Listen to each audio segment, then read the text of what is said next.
Hi, I'm Kristin Omdahl and welcome back to my studio. This is part 2 of the Crochet Poncho series, and in part 1 I showed you how to create the beautiful color work of the front, and now for part 2 I'm going to show you how to create the neck hole opening and crochet the back. Then please come back and join me in part 3 when I show you how to do the cowl as well. Let's get started.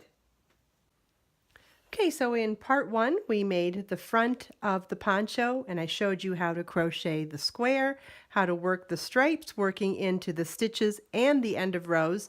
So now for part 2 I'm going to show you how to create the neck hole opening and then how to crochet the back. We're going to start by chain 1 and turn our work, and we're going to single crochet in the stitches across to our neck hole opening.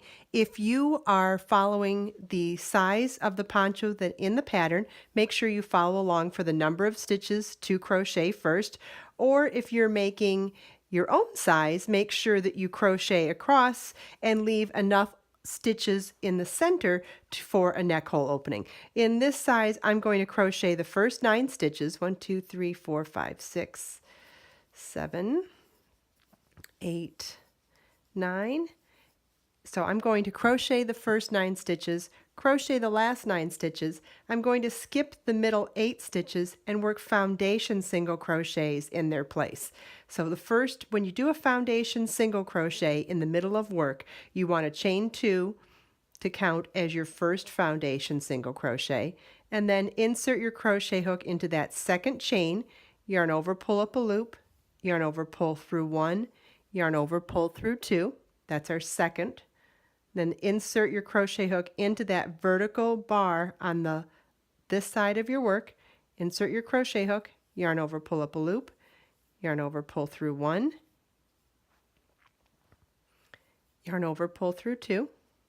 So now we have 3 foundation stitches. We're going to do a total of 8.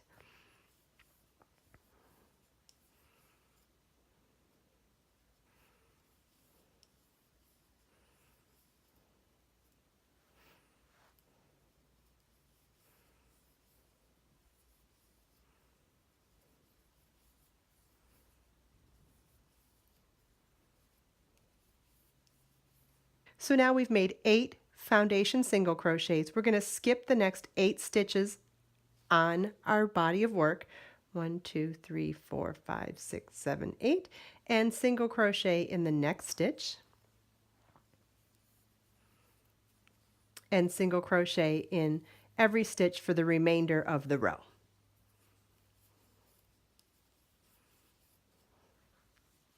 Okay, so our first row is going to have this opening, which would be the neck hole opening. In part 3 of the video, I'll show you how to create the cowl neck in this area.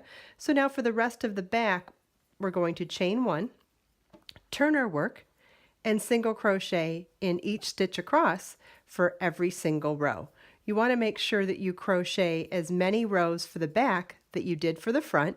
And if you're following the pattern as written, that's easy enough to do. If you're making this a different size and modifying it any way, you'll want to make sure that you're crocheting as many rows for the back that you did for the front. So now that we've come to our section in the middle, you'll see those foundation single crochets very much resemble the single crochets in the row, and you're just going to work into them the same as you did for all the rest of the stitches on this row.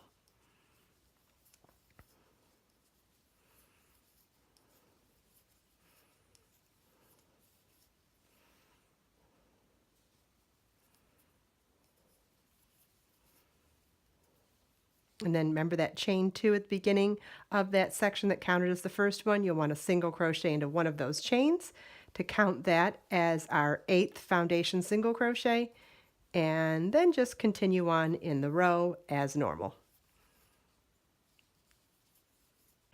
Okay, we finished the back side, and just to recap, I want to make sure that you understand how many rows you need to make if you're modifying this pattern. You want to make sure that you've accounted for all of the rows that you did for the front, which was all of the stitches on the last vertical row and all of the end of rows on the last horizontal row. So if I count all of those together, I came up with 20 total rows for the front, which means that I did 20 rows for the back, and the first row is the row with the foundation stitches that skipped the front to create the neck hole. So that counted as row 1, and I did a total of 20. Make sure you follow the line-by-line instructions to make the full-sized poncho, but if you're making it to a different size, that's how you'll determine how many rows you need for the back. Please join me again in part 3 when we crochet the beautiful cowl neckline using post stitches.